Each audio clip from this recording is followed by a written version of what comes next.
Assalamualaikum warahmatullahi wabarakatuh. Perkenalkan, nama saya Murfida dari Prodi Hubungan Internasional kelas A angkatan 2019. Video kali ini untuk pemenuhan tugas pada mata kuliah Dinamika Kawasan Timur Tengah dan Afrika Utara. Dan secara khusus, pada video kali ini saya akan membahas mengenai Middle East with Israel vs Palestina conflict. Oke, langsung saja pada pembahasan kita pertama mengenai Middle East Geografi.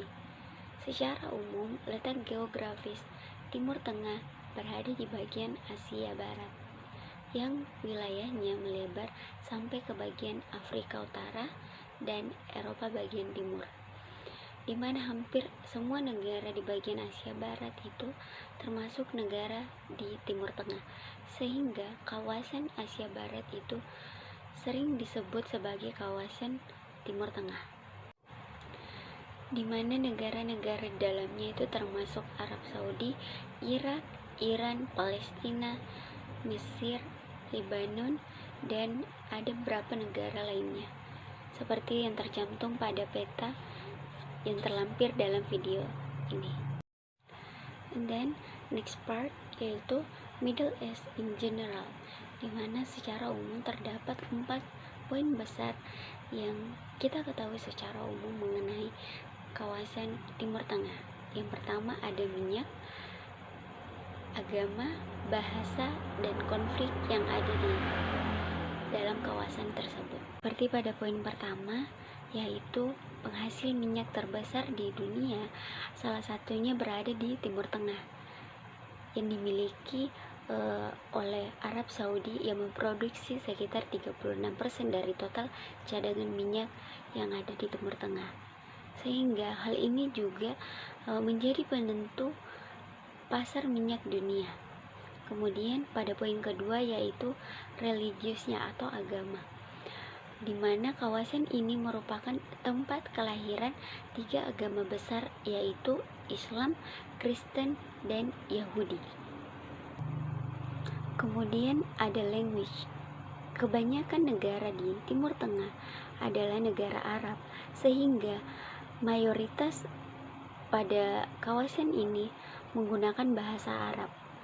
Juga adapun menggunakan bahasa Turki, Persia. Dan untuk yang terakhir yaitu konflik, di mana kawasan ini juga terkenal sebagai kawasan yang sangat kompleksitas terhadap konflik, baik itu konflik oil atau perebutan kekuasaan minyak, atau konflik agama seperti Sunni Syiah, serta konflik Palestina dan Israel yang masih terjadi sampai saat ini.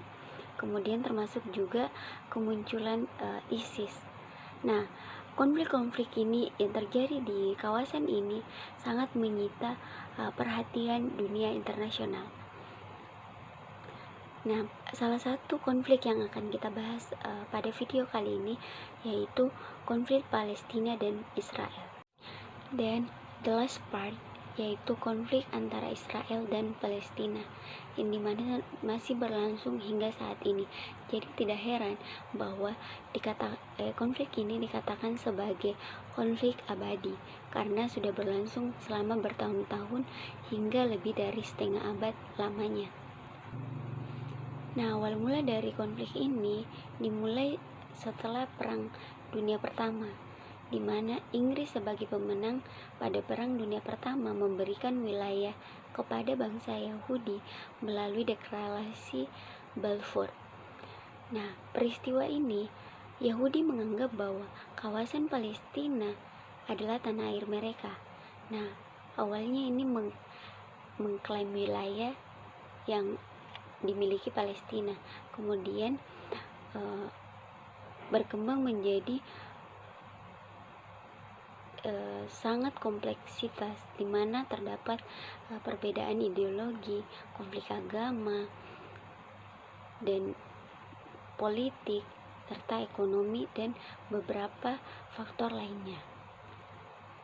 Sehingga dari konflik yang berkepanjangan ini menyebabkan banyak korban dari warga sipil serta munculnya beberapa krisis ekonomi dan pangan yang terjadi di wilayah tersebut. Tidak sampai di situ, terdapat juga kecaman dari masyarakat internasional seperti dari negara Amerika Latin yang ikut bersuara untuk mengecam Israel yang tindakannya sudah melampaui batas. Seperti negara lainnya juga, yaitu terdapat di Indonesia, di mana masyarakat madani Indonesia berkumpul dari berbagai agama dan kepercayaan untuk mendatangi kantor PBB di Jakarta. Hal ini untuk mendesak agar Israel segera menghentikan serangannya terhadap warga Palestina. Tentu saja, pada konflik yang berkepanjangan ini, semua masyarakat internasional mengharapkan bahwa akan adanya solusi dari pihak-pihak yang terkait agar dapat menyelesaikan konflik ini, sehingga kedua belah pihak dapat berdamai dan hidup berdampingan. Demikian video kali ini. Thank you for watching and see you the next video. Assalamualaikum warahmatullahi wabarakatuh.